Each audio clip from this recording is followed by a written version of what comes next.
guest, Is this foodie, the food first person. three-time? Yeah, guest? you're the first A third three-time, time guest. three-time, Three-time world champion. Sucio guest, honor and a privilege. Yeah. Thank It's you. nice to see you again. You've been globetrotting a little bit, eating a lot. I wouldn't say globetrotting because I still haven't technically left the country. Right. Right. Well, I mean, a lot of domestic travel still, Mm-hmm. you know. Out of all the places you've been this past month, what's been like the nicest? Well, I did go to Arthur, Kevin Finch's pop-up. Right, yeah. Was that at the Gnome That was spot? in Salt Lake City, Right. in late August, and that was my first ever visit to Salt Lake City. Okay. Really not that far. It's like maybe a 2-hour flight. There was not a single middle seat on that plane because it was just window aisle. Okay. So I was like, Got you. So small planes yeah. going out there. Is there anything else to do in Salt Lake other than, I didn't Well, spend much time there when I was there. I mean, I was literally there for one night. Just to eat there?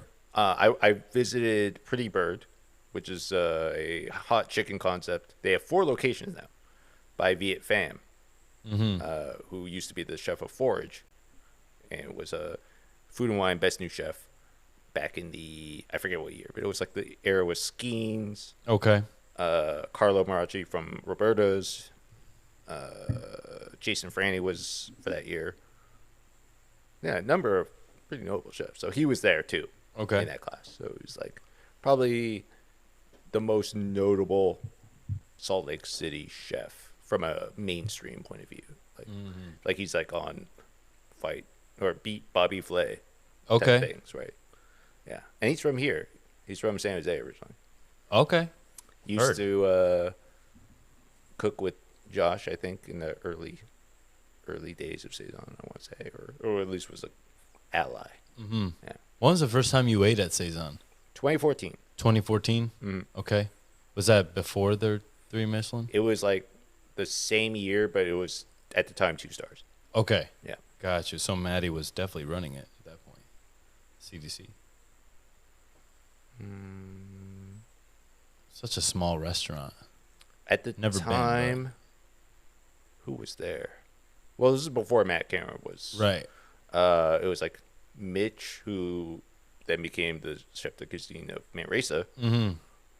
Scott Clark was there, who has Dad's Luncheonette in Half Moon Bay. Johnny Ortiz, who's now has his own thing in New Mexico. Mm-hmm. He was the executive of Sue. I don't really know who the. Where in New Mexico? I think Taos. Okay. Like he's from there. Okay. Yeah. I hear a lot more going on in New Mexico. I think the food scene is I mean, he has slowly. he has a crazy resume for his age. Mm-hmm. I would say that is one of the most important things. Get out there and work at these places when they are the best.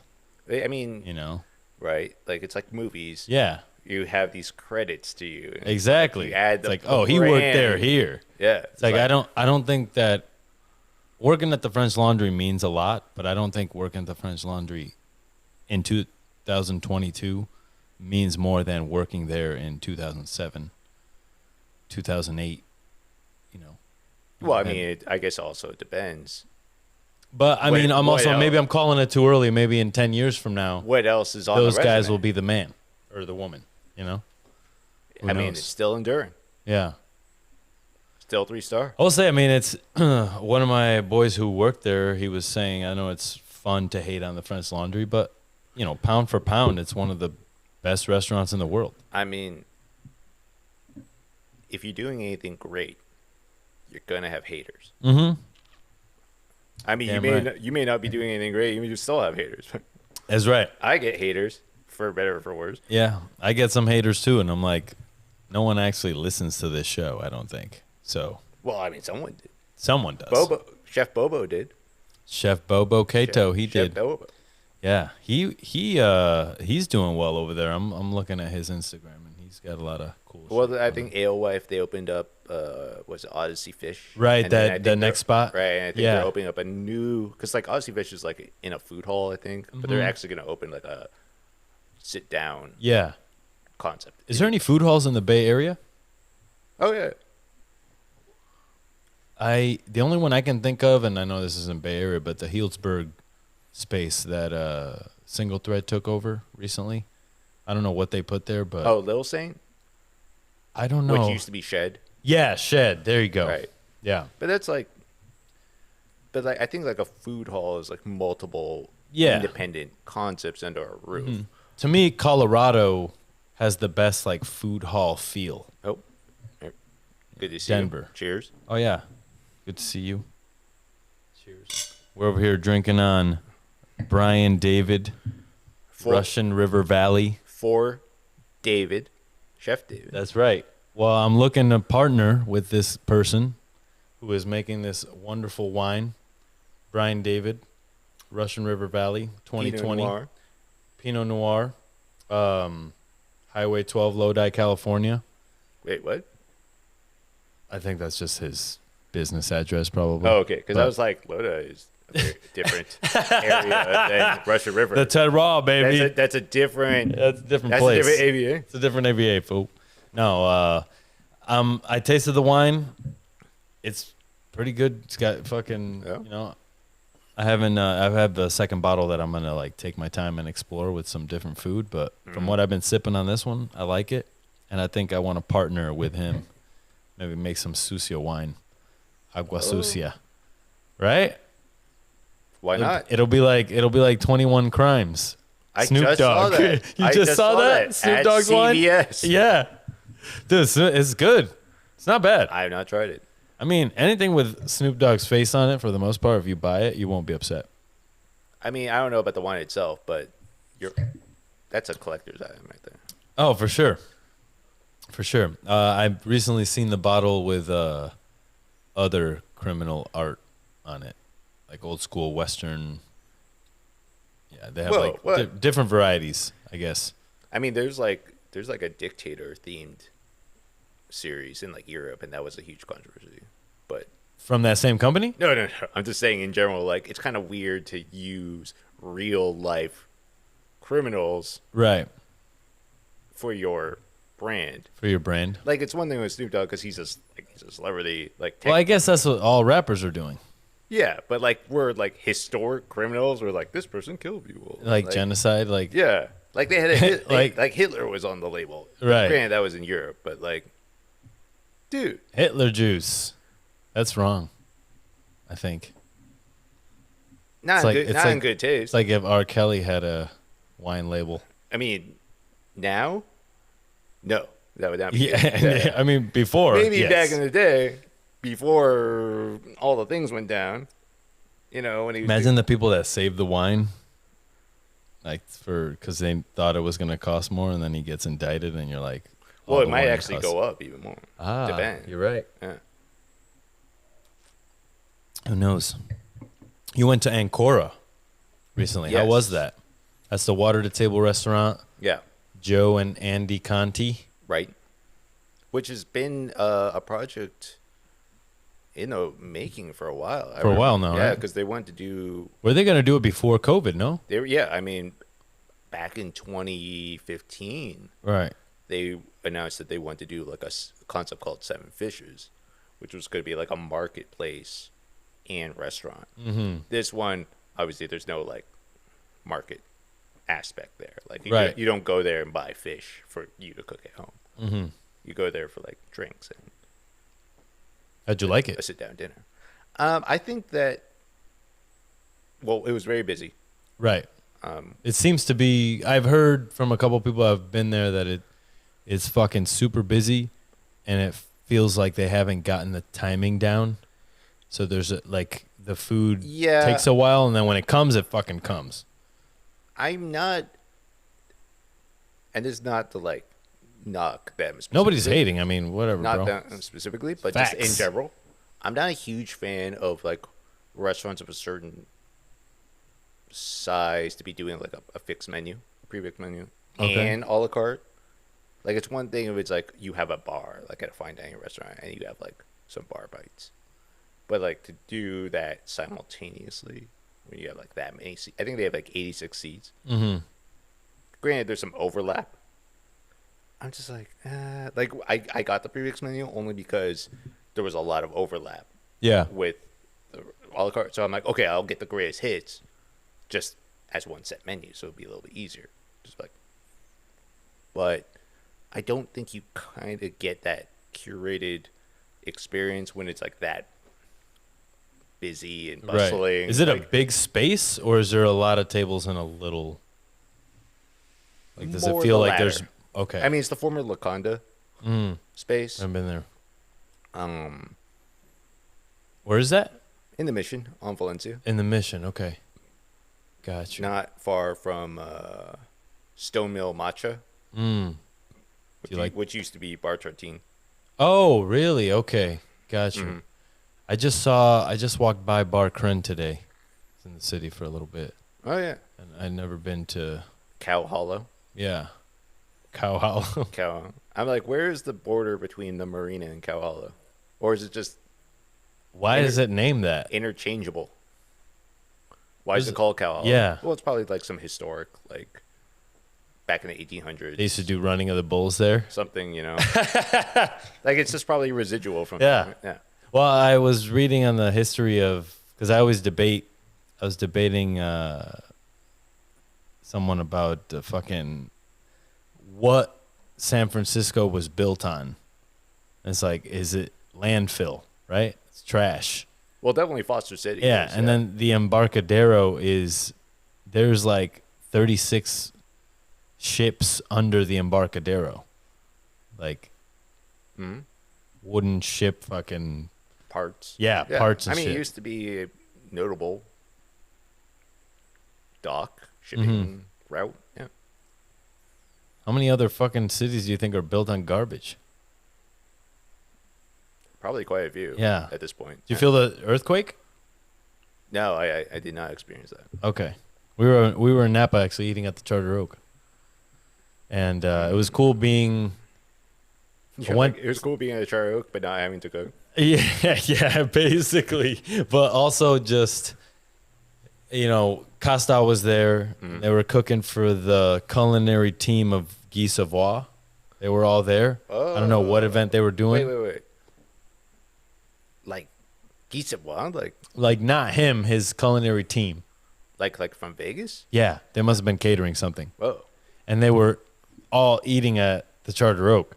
Okay. And so I could overhear service going on, and I could like see Chef Costello back there, and it like brought me back to being at the restaurant, because it was like, there's a certain level of importance that needs to be fill the room in terms of energy when it comes to serving people of that know better.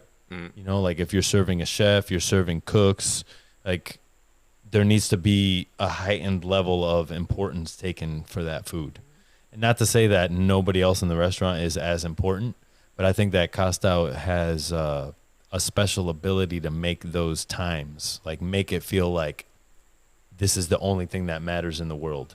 Or like this is like the Final Four championship like shot that we're taking, you Right. know?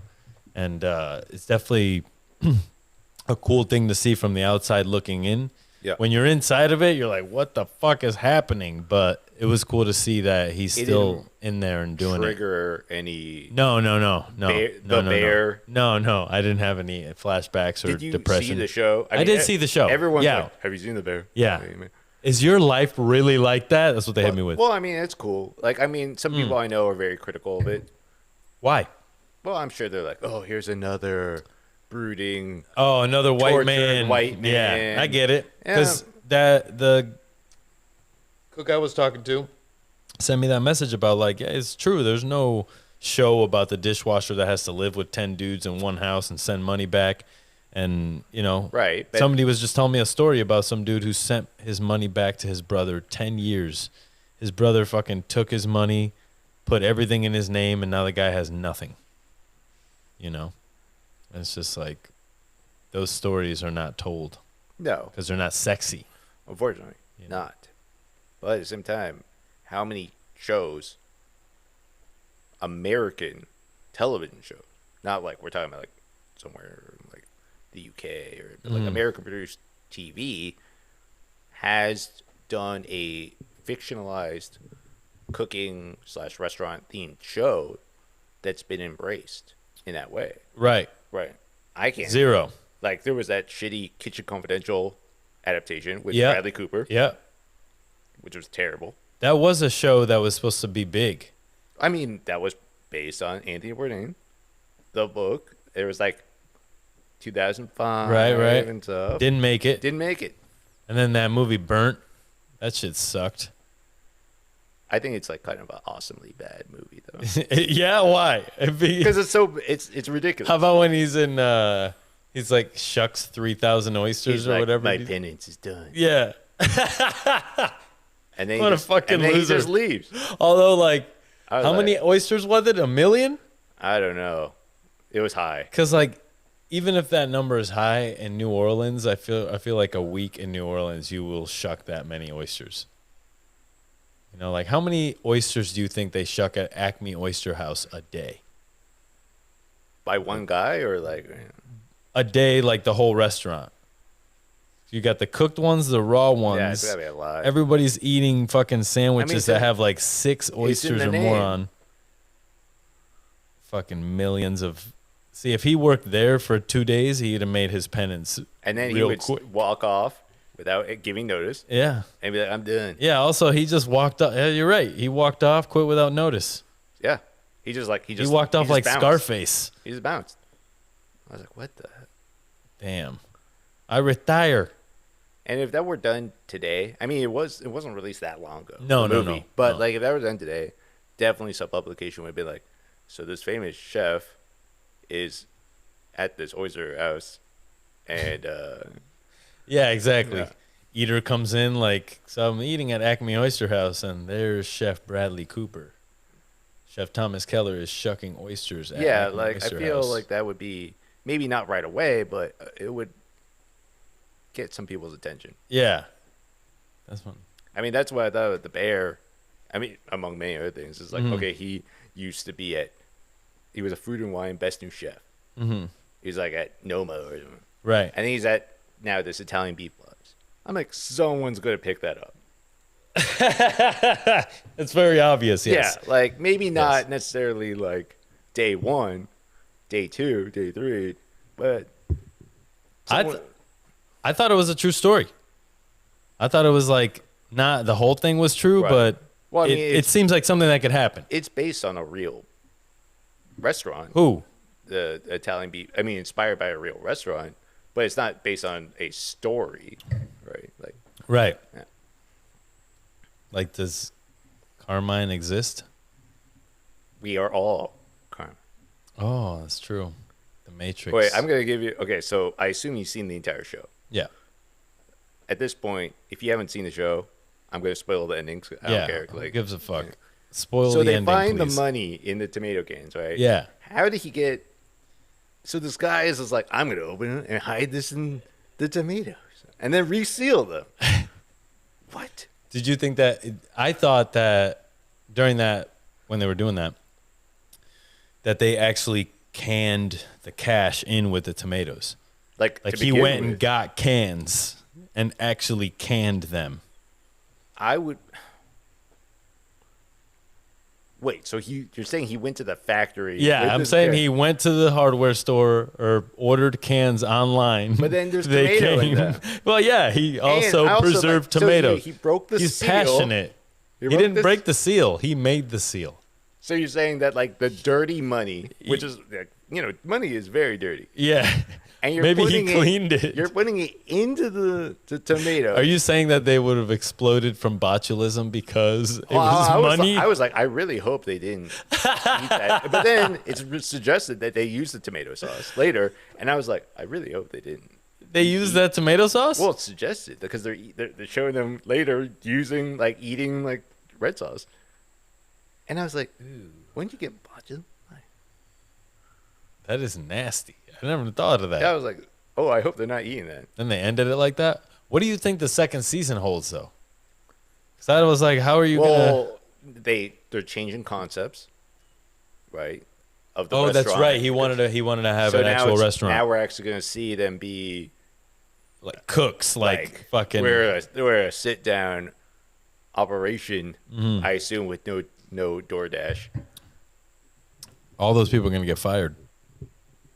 That's what I foresee. I mean, they probably should.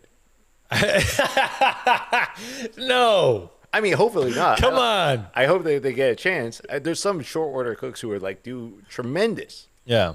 But that's what, at the end of the day, like to execute a certain level of food, Right. you have to have systems in place to like. You're right. I'm not saying that they're not capable of it. It's just there's going to be a learning curve that probably will not be depicted on TV. Which means they just come back from the season and they're like, this guy died. Like in The Shy. So I watched The Shy. It's on Showtime. I've seen every episode. You've seen The Shy? Yeah. Okay. What do you think? You've seen even the new season? Yeah. All right. But you know what happened, right? The real life issues. Yeah, because he what is it? He sexually harassed someone on the show, and then they got rid of him. Well, they put the guy in the food truck. They put him into like rehab or counseling or whatever. Rehab for sexual harassment? Like whatever, like treatment. Right. Talking to therapists or something like that. Some issue to be like, can we resolve this? Right. And apparently, I have to look at it again because I want to be like, this is what happened. But allegedly, he did it again to the boss of the show. He did it again to the boss. Yeah, like to the showrunner of the show. To Lena Waithe? No, like who's the actual like showrunner of the show. Right. Yeah. Wow. I'm like, can you imagine if you got in trouble for misconduct and you come back and you're like, I'm gonna harass the boss now. I'm like, dude, what? You just got back. Like, what are you doing? Like, okay. That did not take like. What's that actor's name? He plays Eazy-E in NWA. Eazy-E. I don't know now. He's done. He's done. I mean, I enjoyed his story, but like, apparently, like, because he just started acting out of nowhere. He's not trained. He just went and auditioned. Well, that was a short run. So they tried apparently to make it work. Right? It's not like they're like, oh, he did this, and like, let's get rid of him now. Like, he was the main character of the show. Yeah. So you don't make that lightly, but when there's a pattern behavior and certain actions don't stick, they cut him. Right. But in the show, his character died off screen, and I was like, what? What happened? Yeah, they just came back. They later explained it, but they definitely whacked him though. At the time, yeah, he was dead. What do you think would have happened in the show if he didn't do any of that shit and the show continued with him? There probably would have been like a whole like restaurant subplot. Right. Yeah. You don't think they would have killed him? Maybe eventually. I think he would have killed somebody at some point. It's weird because like they do have a restaurant in the show, so maybe that would maybe that would have been his. The chicken shop, yeah. No. Yeah. Like the D. Ray Davis character, the fucking Save Your Seed. Oh, sex guru guy on fucking. I like when he died, the food truck guy, right? And then his mom, who was Greg's on the wire, right? When she was like, "The streets got him," and I was like, "Was that the official cause of death?" Like I was like, "The streets." They got him. Yeah, and they didn't explain his death for like another season. That's true. Maybe that was the feedback they got from the second season. They were like, "Hey, it was the streets." Definitely was, man. I think the show got less about the streets and got more about politics. It did towards the end here. I don't like where it's going. But it's all interconnected, right? In a way. I feel like, is this the last season? Oh, it got renewed. Okay, good. So they're gonna make another season past this one. Well, past the one that just aired. Yeah. Okay, got you. Because I think they should, because what's happening is, like, that last season I felt was like a setup for this new season. If they would have ended it that way, I would have been like, this is trash. This is garbage. Yeah. But I do like that the whole situation with the restaurant owner got fixed. The love triangle that he was in. Oh, I like that. That's what I'm into. I like I like the love part of the show. There's a character arc. There is. Right? He's got a great character. He changed a lot. He became loyal. And I was like, let's not forget though that this guy has like like 3 other kids or something with different women. And they're like, come on. They never show those kids. Like, EJ. And I was like, he has other kids, you know. Like, does he have other kids? Yeah, I forgot about that. Like he has other kids with other women. He has like 3 kids. Remember? Because like she said like we have 4 kids between the 2 of us. And I was like, man, that's a lot of chicken to sell. Yeah. That's a lot of chicken to sell. You having kids, Andrew? Not that I know of. I know. Do you want a kids? Do you want family? Preferably not. No? I mean, hey man, that's like a viable option these days. I'm sure. Before you were a weirdo if you wanted that. Now it's like makes sense. Economically, it makes sense. I live a very unsustainable life. First of all, right, for a baby, and for a dog, nonetheless.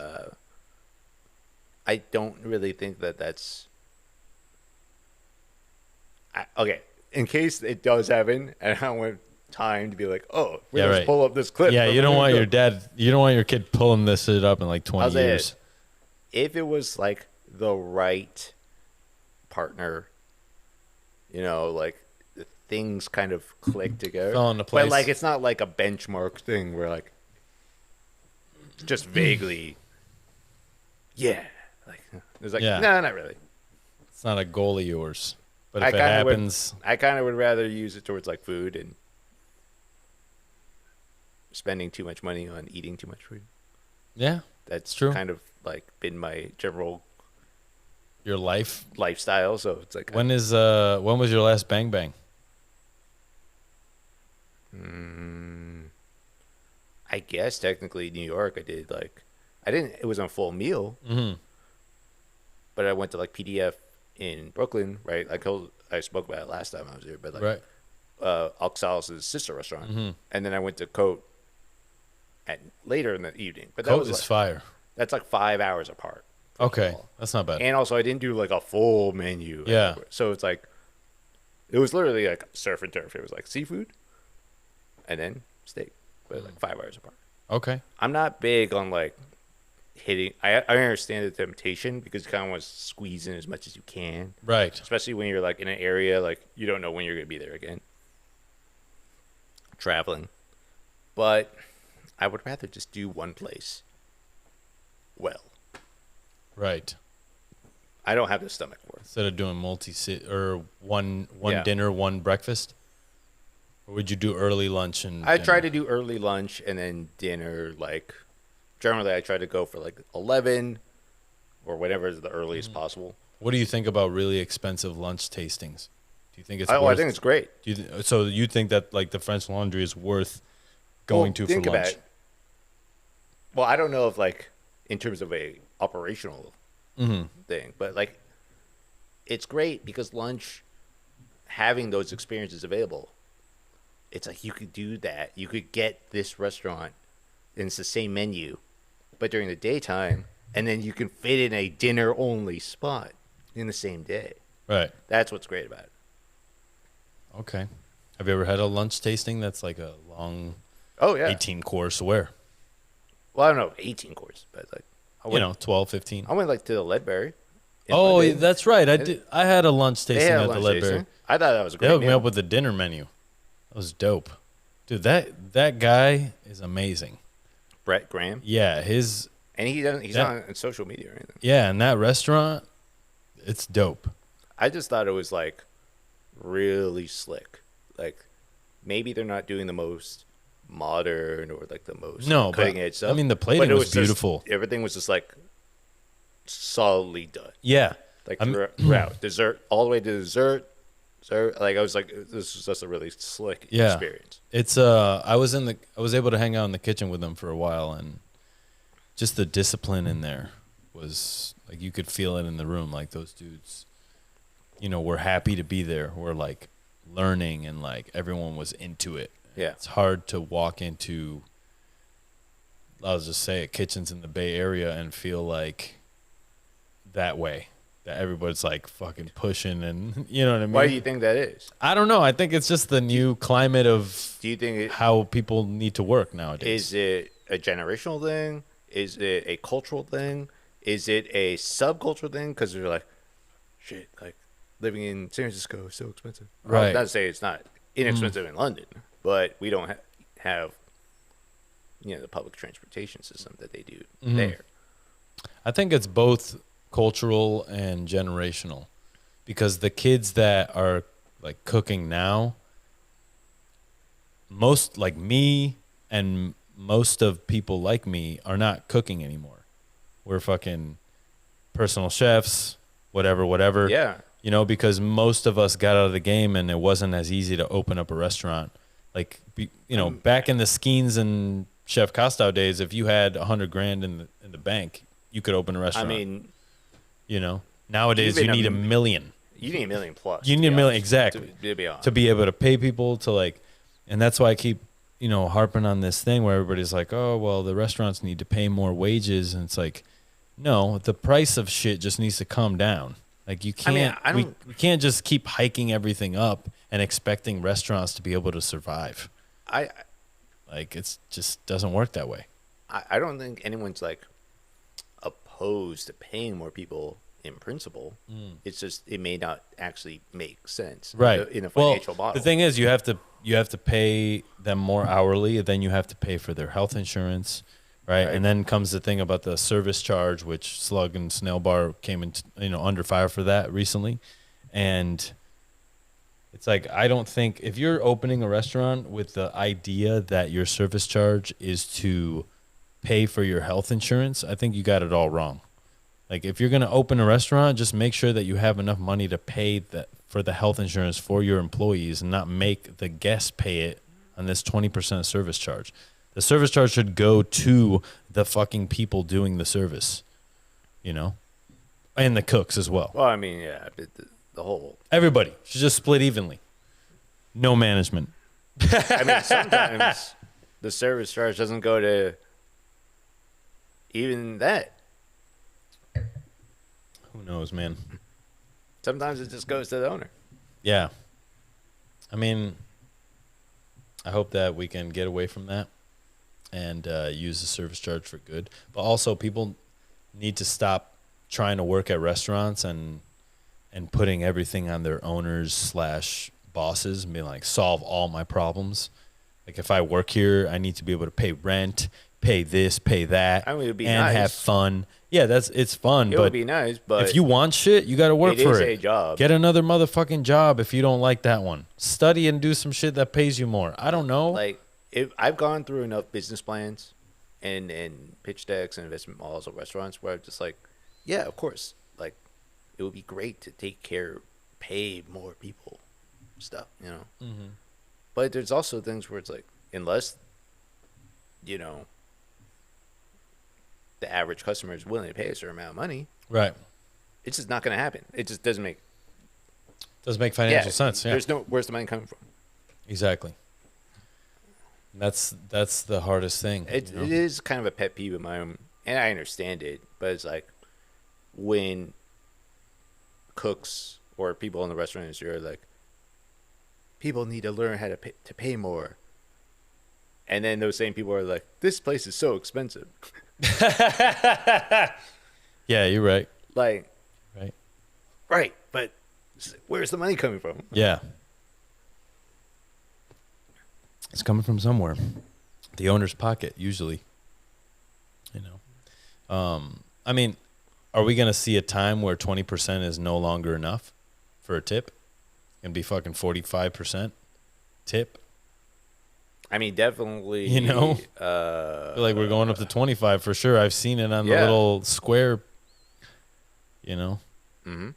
cash registers. The swipe your card kind of scares the fuck out of me. The fact that you can just place your card on something and it. I mean, definitely whenever they have like a service charge, but then there's that, you get the credit card bill and then it's like that extra line.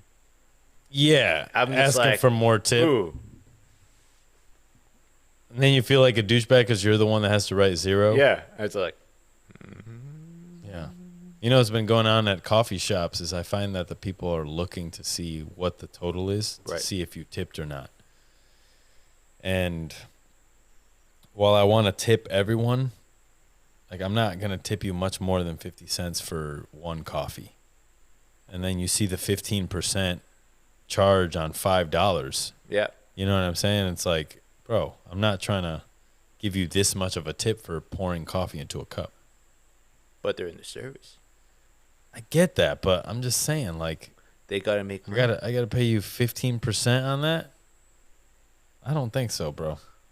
It's Versus your server who's taking your order, giving you a good experience, dealing with the chefs, fucking running around, making sure you have a good experience, folding your towel and shit when you go to the bathroom. That person should get 20%.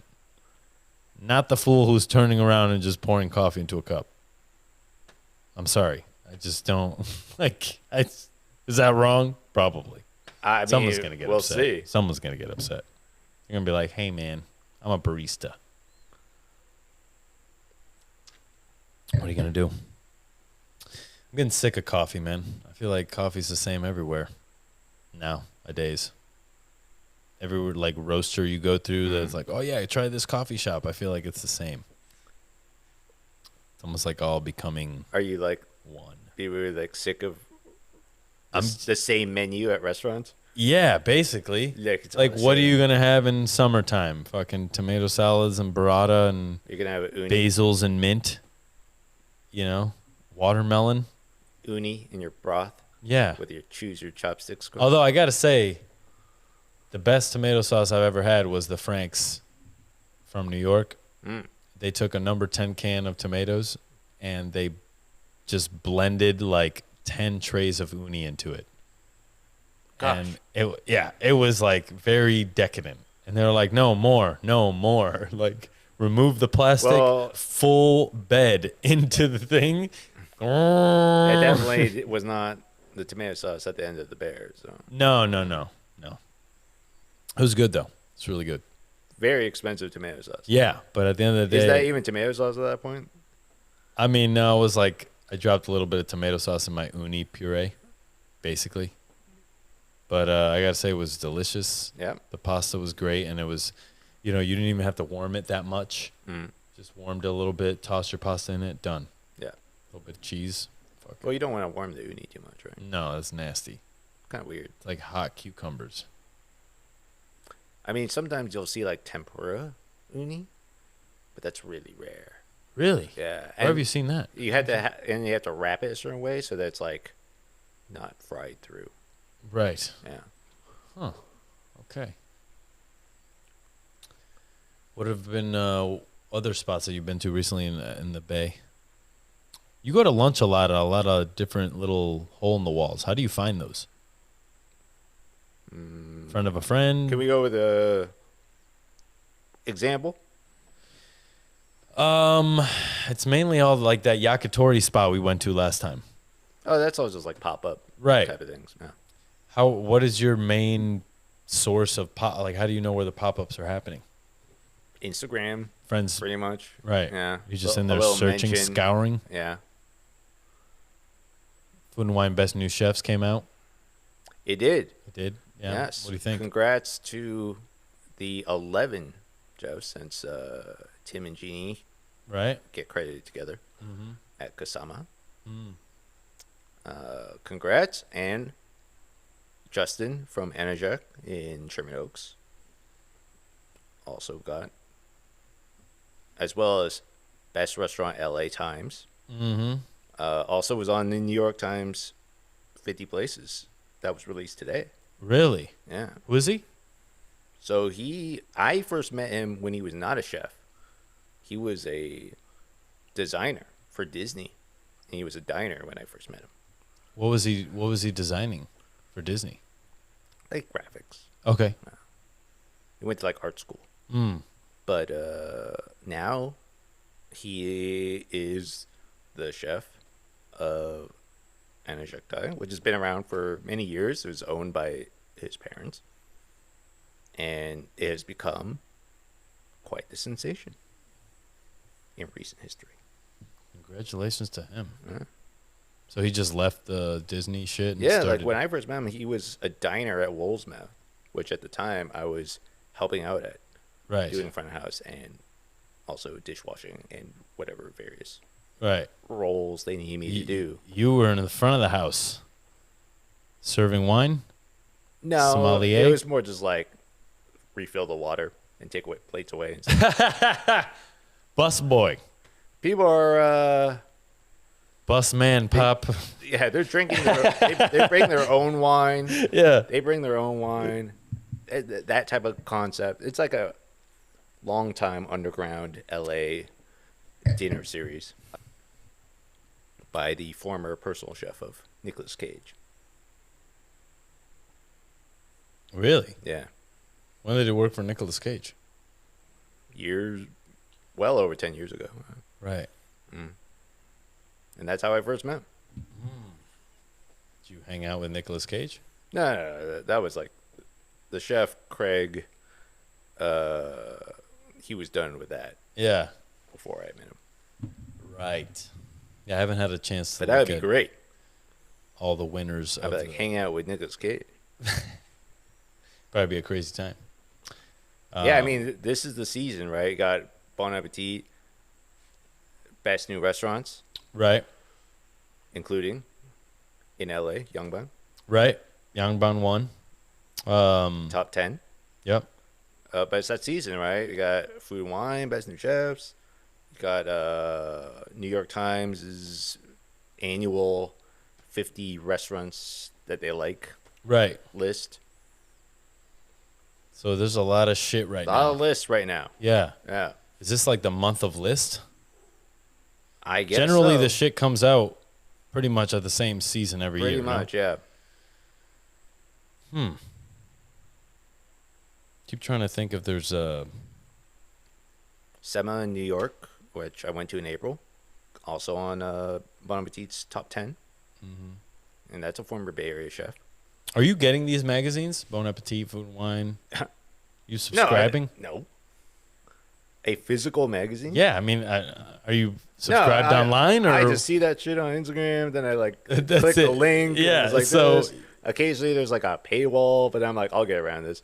And then I'll just read the article or something. I'm like, okay, cool. Read the article at the magazine stand, put it back. No.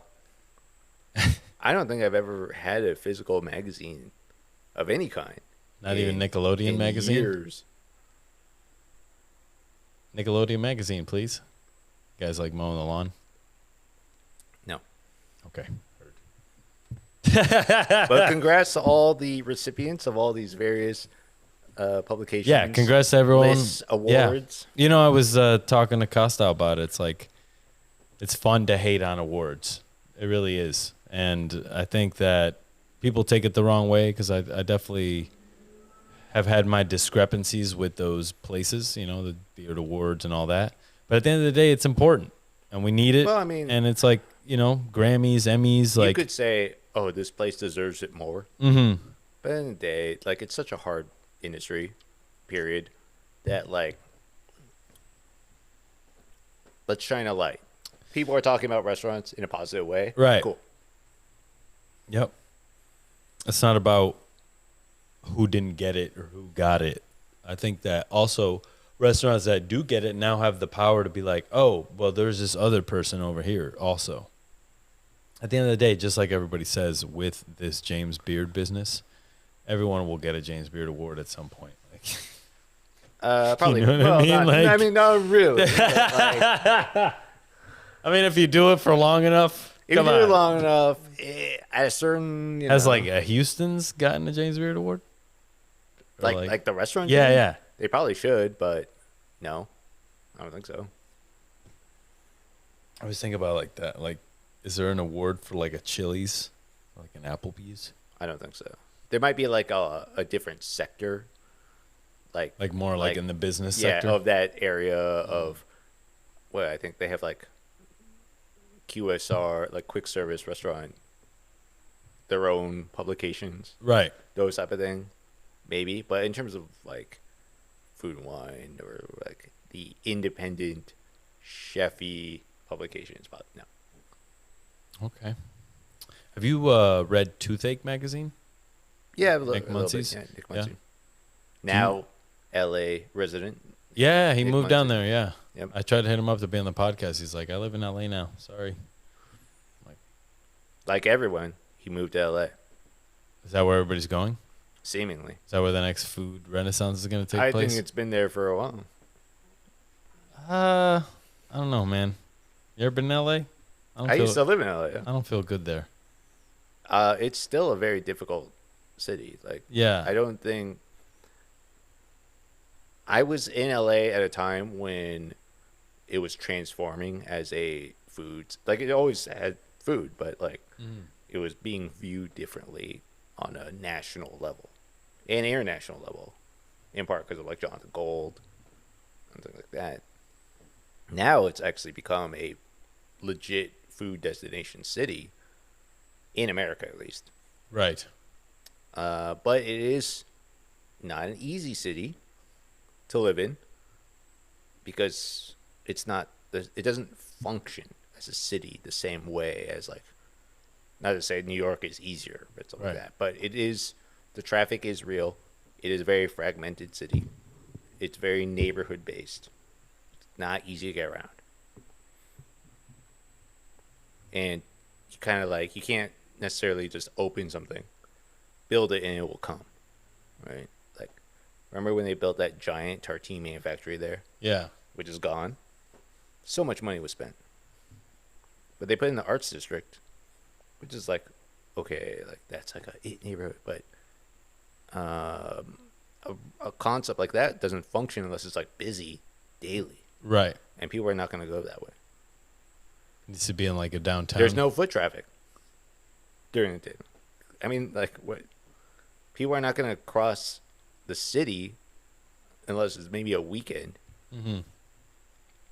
to go there. Where did you live in LA? Last, I lived in Koreatown. Koreatown. But I also was like in San Gabriel Valley, San Fernando Valley. Okay. What's some inns on Koreatown? A couple of restaurants that you frequent that are Well, really at the talked about. time, I mean, this was like back in 2015, 16. Why were you out there? Were you just working, trying to be an actor? Well, I was there for college back Right. then, and I just stayed. Thought you were trying to be an actor. I don't know what I was necessarily trying to be. Audition Andrew. I have never been on an acting audition, but that would, I think, be an interesting life experience. I definitely want to do it. But yeah, I mean, what, you don't like LA? I just don't feel good there. Whenever I'm there, I feel I mean, like there's a lot of pollution. everything's just like rushed, and like then you see the homeless people, which is whatever, but I just don't like to. It's too much buzz happening. It's like fucking overload. Giant billboards for like Scientology. Billboards, fucking the people are too beautiful. A lot of people clothes are there. is too expensive. They want to go there to make their entertainment dream come true. Right. How many people? What's the percentage you think of people who actually make it? Very low. 20? Lower than 10? Lower than that. 5? Well, what are we defining? I would say 2. low. The whole population of LA. Well, I mean, there are also native Angelinos, which is rare to come across, but Angelinos? yeah. Yeah. It's true. Good thing that even though there's so many people going there, it's still kept its culture. As transient as it is. Well, I mean, it's each kind of neighborhood has its own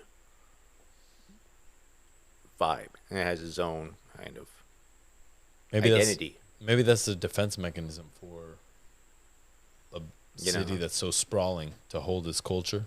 It needs to only hold its culture a couple blocks. It's a big city, a lot of people, and there's not a lot of great public transportation. So, do you like downtown area or like Santa Monica? Between the two, I'd rather go to Santa Monica in terms of just being there. Downtown is pretty gritty. Yeah. Yeah. Have you eaten at Felix? Yep. What do Once. you think? 27. I thought it was good. 2017. Right. Yeah. I haven't been there. Trying to go. What's good Italian in the city? I went to La Ciccia recently. Is there anything other than Well, flour and water did and you Catania? go before No, he I left? went. I went for the new ownership. Okay. How was it? Never went before. It was good. It was bomb. Hmm. I was like, because everyone was telling me this place is the shit, and then I went and I was like, oh, it's pretty good. Yeah, I mean, there's a lot of Italian in San Francisco. But Period. other than like Catania and flour and water and like the best known spots. Like, Che Fico, Yeah. that water. Yeah. Like what is the places. yeah. SPQR. SPQR, is that place any good? A16. I mean, it has a star, but it's up to you. Right? Can be shitty. Some people like Seven Hills. Okay. Seven Hills, where's that? It's now, I believe, in Russian Hill. It took over because they moved. They took over the old Stone's Throw spot. Okay. You got any trips coming up? Going to Seattle again, and then going to Vancouver as part of that. So that will be my first international trip since 2019. Not really international. It's literally a different country, but America. Yeah. Right? Is it? North America. Well, yeah. But Yeah. It's still North America. Right. It's not like. But technically, Yeah. it is a trip. I mean, for me, other than a little bit of colder temperature and nicer people, you're still on the same rock. You still got to present your passport. It's true. Okay. I'll give you that. Where are you going to eat in Vancouver? I am going to Published on Main, which is the new #1 restaurant in Canada according to 100 top 100 Canada's list. Okay. They have like their own list. They have their own country's list of top 100 restaurants. So for several years, it's been Alo in Toronto, Yeah. which now has a Michelin star, by the way, because Toronto is now a Michelin city. Oh, really? Officially, as of this year. Right. So they unveiled their Michelin stars very recently. Who, how many stars did they award? I don't. It was like maybe like 10, Okay. 11 restaurants. 1 stars or 2? There was only one 2-star restaurant, and then the rest were all 1s, including Alo. But yeah, I'm going to Publish on Main, which is the new #1, at least if we're going by the ranking. Right. Yeah. Did you pick it because it's the #1? Yeah, pretty much. I mean, I was like, hey, I'm there. You're like, if they tell me it's the best restaurant, Yeah, I'm fucking there, bro. I'm there. I haven't been to Vancouver since 2018. You know? So you're like, I'm Why doing not? this, baby. Why not? Why not is fucking right. But, like, you know, people I know are friends with them, and they're like, you should go. Publication says to go. Yeah. Obviously, their popularity has gone up tremendously. Mm-hmm. Gotta check it out. So Seattle. You went to Canlis already. You went to Brady's new spot. Tomo. Yeah. Which is recently celebrated 1 year Okay. anniversary. How was it? Well, I went last year, but so I'm sure it's even better now. Did you go to Canlis when Brady was at Canlis? Yeah. 2017. How did you as well. feel?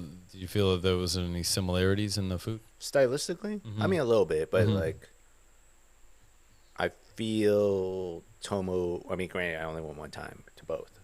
Right. Tomo's menu is a little bit more international.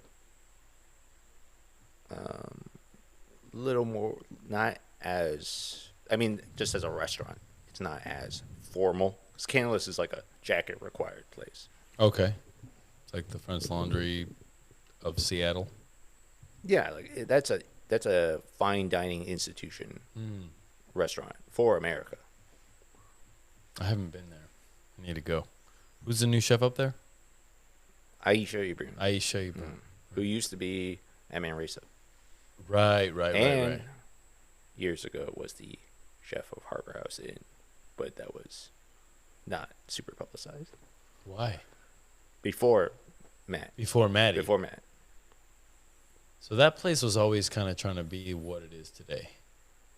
I think it was like that was vaguely in the plan, but Matt took over that spot and obviously ran with it. Right. Yeah, 2 stars now. That's right. It's definitely going to get a 3rd. You think so? Yeah, for sure. What's the menu priced at? I have no idea now.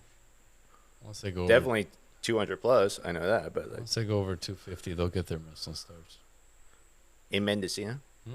yeah, maybe. Yeah, in Mendocino. I think. Look at Noma. You think people are, yeah. Well, I mean, Nomo is like. I would say that I like- would argue that the Harbor House Inn today is what Noma was in the early 2000s. You think like I think that That's is gonna the be- future that of people are gonna like. yes, stun- 100%. yeah, I mean, hopefully. And I'm telling you, I think Addison in Del Mar, San Diego area, will be the next 3-star in California. Addison. Yeah. And San Diego. Yep. What makes you say that? Well, already it was like on that whole like Forbes star list type of like in terms of the dining room, the service, some of the best service I've ever had in a front of house point of view. What made it that? Well, it's a super coordinated, very slick, very professional. Like it's all. I mean, yeah, in a way, it's kind of mechanical, but it's everything's there. That's what works. Yeah. And then the food became a lot more globally influenced, and I feel like they are the next in line for 3 in California. Okay. I don't know if it'll be this year, but right now I think they're on that trajectory. So I think we're gonna take some bets to see if Those Harbor are- House or Addison will be the next 3-star in I mean, California. it could be something else altogether, but What's the next prospect? But I'll say like, with David Kinch leaving Manresa, yeah, I think it's pretty safe to assume big news. that Manresa, if it somehow continues to be a restaurant, it's going to lose its 3rd star if it doesn't just close entirely. Right. So you think as soon as he leaves, he's gonna lose his 3rd star? Well, it doesn't Why would he leave? I thought he owned it. he does own it,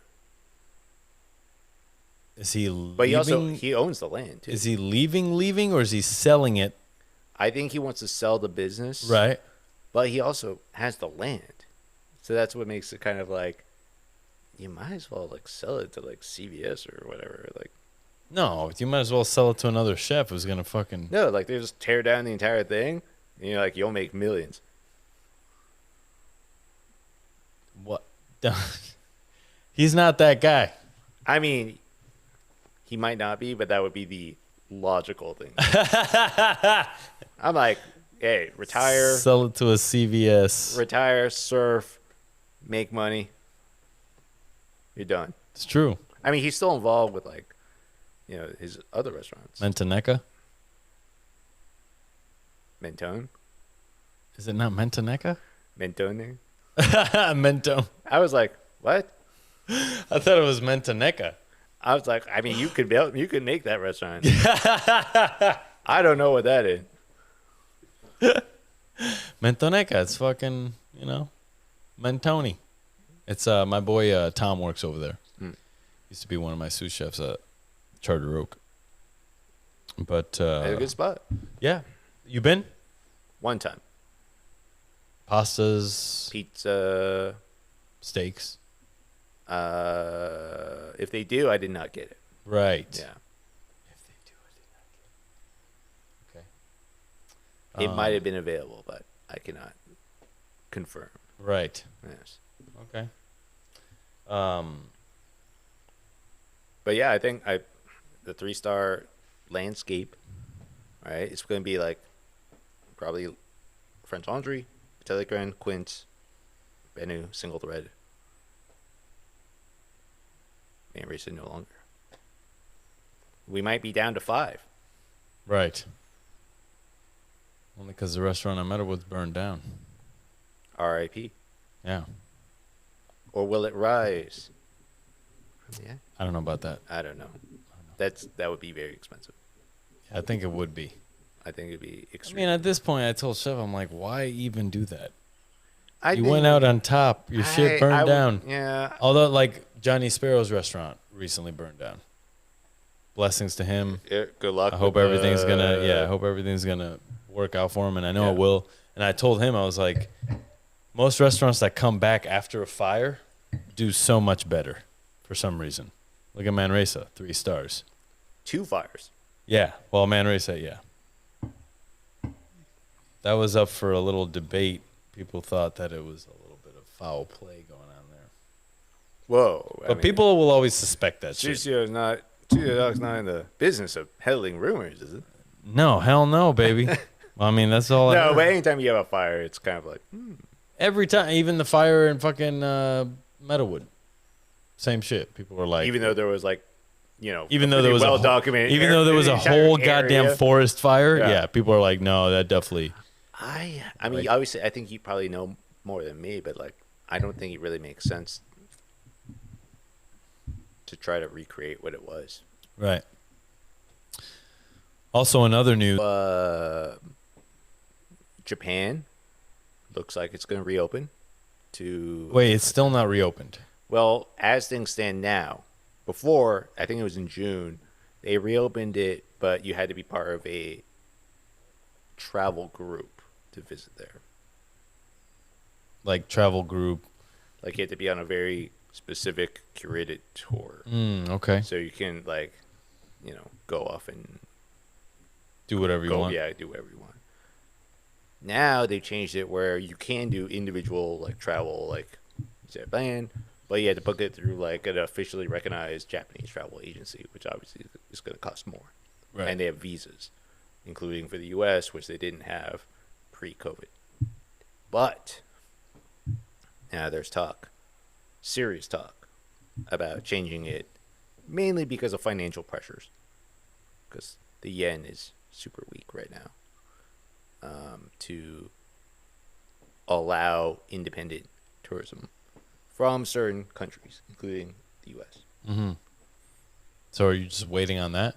Before you So go? I have booked flights to Tokyo Right. just on that strong possibility. Okay. Yeah, When? January, but of course, we'll see. Where will you go?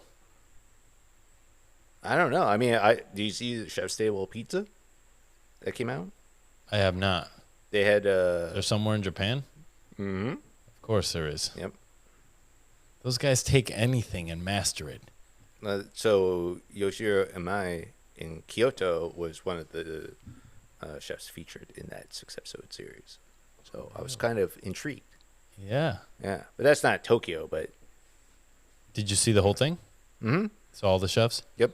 What'd you think of that Chef's Table versus the previous ones? Do you think they still hold true to their There's a lot of method? family strife themed episodes where like Right. They they're always show they're like that estranged from their stress. family Yeah. because they decided to go on this path. I mean, it's the truth, man. And I'm like, man, making pizza, stressful. No, but it's cool. Pizza's not a career for you.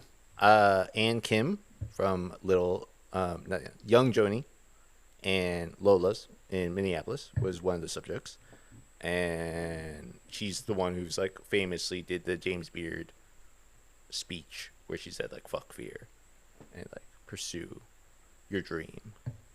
And it was cool. It was like definitely a good like Asian American experience type of story because there's like ideas about her parents wanting her to do a more traditional path and I mean that healing of acceptance. So, and I actually went to that restaurant, so that's cool. Okay. Yeah. Got you. What's your favorite Chef's Table series? France, the regular one? Just the regular one, to be honest. Okay. Yeah. Gotcha. I mean, but they're good episodes in each season. What's your favorite cooking competition show? Do you enjoy Top Chef? Do you Probably like Top Chopped? Chef, although I do feel like it's not as special as it used to be. Okay. I can mean, see that. they're in like what, their 20th season now? Yeah. Yeah. Do you like Chopped? Not really. Why? Mainly because it's just like it's just here's like a competition with, salmon and some broccoli and some garlic and jelly beans. And you're like, what the Well, they do the same shit at Top Chef. They do now, I feel. Like it's kind of a little ridiculous. We're like, and our Hidden Valley Ranch competition. I'm like, you're not making that. Do they have to make Hidden Valley Ranch? They had to incorporate it or something. Right, because they're sponsors. Because they're sponsors. They got to make money. Yeah. I don't knock that. I mean, I get it, but Yeah. I think one of the reasons that made Top Chef good in the first place was that it really embraced the culture at the time. Right. Like it had a little bit more credibility to it. Kind of like Tony Hawk's Pro Skater, the video game, Right. when that first came out. Like it kind of embraced, like these are actual figures in that world that we're winning. It's not just like Tony Hawk and then some random like stuff. It's like we're actually incorporating like the music, the artwork of that subculture. Mm-hmm. Not to say Top Chef is like the most, but it was more so than other U.S. cooking shows. U.S. cooking shows. I like Hell's Kitchen. I love me some Gordon yelling at people. Do you like the one intro where they have Transformers or something? No. I was like, this is. We've gone really far off. We've gone too far. Chef, we've gone too far. I don't really watch any of the MasterChef stuff. Do you see any of that? I like MasterChef Australia. Okay. Is that who's one of the hosts there? I did 12 days with him. Jacques View. Yeah. That guy's fucking nuts. Like he showed up to Meadowood with nothing. Foraged for mostly everything. And then came back and just did a dinner. It was sick. He was used a hair blower for the wood burning oven. He has a really interesting backstory, which is weird. Like now he's like super mainstream chef in Australia. Yeah, he used to not be mainstream. He's the head judge on MasterChef, which Yeah. is like the biggest cooking show in the country. But before that, it's like heroin addict, worked with like Gordon Ramsay back in the day. Like Scotland and the UK, and then he came to like Australia and like kind of embraced like Aboriginal, indigenous Australian culture, and it's like that could be a chef's table. But now he's like the host of like MasterChef Australia. Seems like good sort to me. Is it too late to do heroin? It's never too late. I would not advise it, but it is technically an option. Right. Let me see that. I could see that. David on heroin. Heroin Dave. Shout out to Heroin Dave from the That dorms. took a really different turn. I don't think I'd do heroin That's nice. on the air. Oh, Am I scaring you? well, I mean, if you're ever going to do it, Call me. you might as well do it on the air. You might as well do it on the air. Yeah. Just shoot up right on If you Sucio get in Talk. trouble legally on Sucio Talk, you'd be like, I was under the influence of heroin. Be like, Andrew Cheng told me to do it. I did not tell you to be clear. Love that. Well, fuck yeah, man. We'll have you on again at some point. Oh, shit. And 4 times. fuck, dude, we're gonna do like 8 times, 10 times. Be like 5 times. 5 time champion. And one, And do spinnery. you know, he got injured doing that. You can't. That's a young man's move. Yeah. Isn't that crazy though? That little move, like as Well, I mean, that's how it does it, right? Like, just those little freak incidents is what gets you injured. All right, like some weird move at a weird angle, and you're broken. and you're just old, so Yeah. it's just like, nope. Your body's like, we're not fucking doing this And today. you're done. Yeah. Yeah. Let's hope we don't go out like that, Andrew. I feel like I already have. It's true. I got injured not that long ago. Doing what? I was trying to open the warehouse roll-up gate, and like I pulled the cord at a weird angle, and then I was like, "Oh, snap!" What warehouse? At work, dealing with wine. Place where you cannot say. Oh, I can, but I prefer not to. Oh, it's okay. Don't worry about it. Wine was spilled. However, Wine was spilled. We're okay. the Brian David Russian River Valley Pinot Noir was spilled on the show. was mostly consumed, Damn right it was. so it did not go completely to waste. It did not. But on this note, we will end this show. Cheers. Cheers. Chef, thank you very much. We'll see you next week. I'll probably do another show this week where I recap all of the fucking food list, best new chef list, all that. So many lists. There's so many lists that just came out in the last week. Michelin is going to come out. Yeah, right? Michelin's It's going to come it's out. already Yeah, September. literally. They're going to come out. Or California. Exactly. It's going to come out. Yeah. So any predictions? Except for Harbor House possibly getting 3, which I don't think will happen this year, but I'm definitely calling it for next year. Any new ones? Um, That's a little bit easier than right? More likely to happen. You think Gozu will make it? does Being open does to it? Ernest have one? No. I think Ernest is in good position for one right now. I mean, Rich Table used to have one. He was CZ original. Yeah. Possible. I also don't like to talk about restaurants that have had one and get it taken away, like, or will they get one this year? Because I feel like, I don't know, once you get one, you've held it for 3 or 4 years and then you lose it. It's like, we'll just wait till you get it again before we talk about it. We don't need to put any pressure on those people or those chefs to like try to get their Michelin star back, you know? I think they have enough pressure on themselves. Right? Yeah. Do you think that there's a limit on Michelin stars? Yeah, it's Like- 3. No, meaning like per city, No. where they're like, we will not award I a think city there- past. I think there's 50 enough Michelin examples stars. in other territories that be like, this is really generous. We'll see. You mean in Florida? Florida didn't get shit. Florida recount. Get it right here. All right. Sucio Talk Podcast Wait, brought to you but- by Truffle Shuffle. I was like, wait, was that being recorded? Huh? Yeah, was like, dude, Florida. we're still recording, bro. Oh, oops. It's okay. Sucio Talk Podcast brought to you by TruffleShuffleSF.com and Hoops Family Vineyard up in Napa Valley. Check out the Oasis Tasting Room. Fucking here at the studio in Oakland with Andrew Cheng. Repeat guest will be on again. Thank you for all the listeners out there.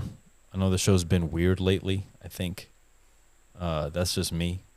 But Well, not because of heroin. Then. not because of heroin, but we're just getting our life back We together definitely talk about random shit on after this being show. reborn in Mexico. We talked about like heroin this time, and then last time was about like the Kim K sex tape. Yeah, sometimes We might be. you got to talking- do heroin and watch the Kim K sex tape. Next time.